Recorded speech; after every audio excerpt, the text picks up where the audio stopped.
পাকিস্তানি সেনাবাহিনী জানিয়েছে বৃহস্পতিবার ভারতীয় ড্রোনের অনুপ্রবেশে আরও কতগুলো প্রচেষ্টা দ্বারা ব্যর্থ করে দিয়েছে।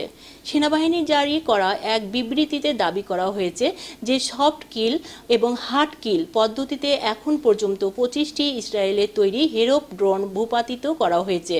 সেনাবাহিনীর মতে পাকিস্তানে ধ্বংস করা এইসব ড্রোনের ধ্বংসাবশেষ দেশের বিভিন্ন স্থান থেকে সংগ্রহ করা হচ্ছে।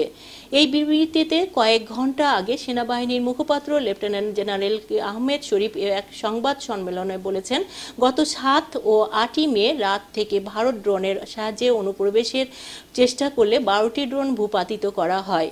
আরও ড্রোনের বিরুদ্ধে ব্যবস্থা নেওয়া হচ্ছে বলে জানিয়েছেন তিনি। আইএসপি আর তাদের সর্বশেষ বিবৃতিতে বলেছে যে পাকিস্তান ভারতের বিমান ও ড্রোন ধ্বংস করার পর তারা ইসরায়েল তৈরি হেরপ ড্রোন দিয়ে পাকিস্তানের আক্রমণ করছে, যা ভারতের উদ্বেগ এবং আতঙ্কের লক্ষণ। এই ধরনের ড্রোন হামলাকে আগ্রাসনের ধারাবাহিকতা বলে উল্লেখ করে পাকিস্তান সেনাবাহিনীর মুখপাত্র বলেন, পাকিস্তানের আকাশ সীমা ও ভৌগোলিক অখণ্ডতা রক্ষায় আমাদের বাহিনী সর্বোচ্চ সতর্ক রয়েছে।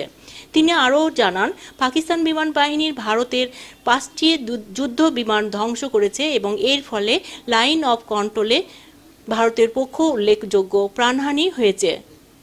আক্তারি আলম, ডেস্ক রিপোর্ট, নবরূপ টিভি।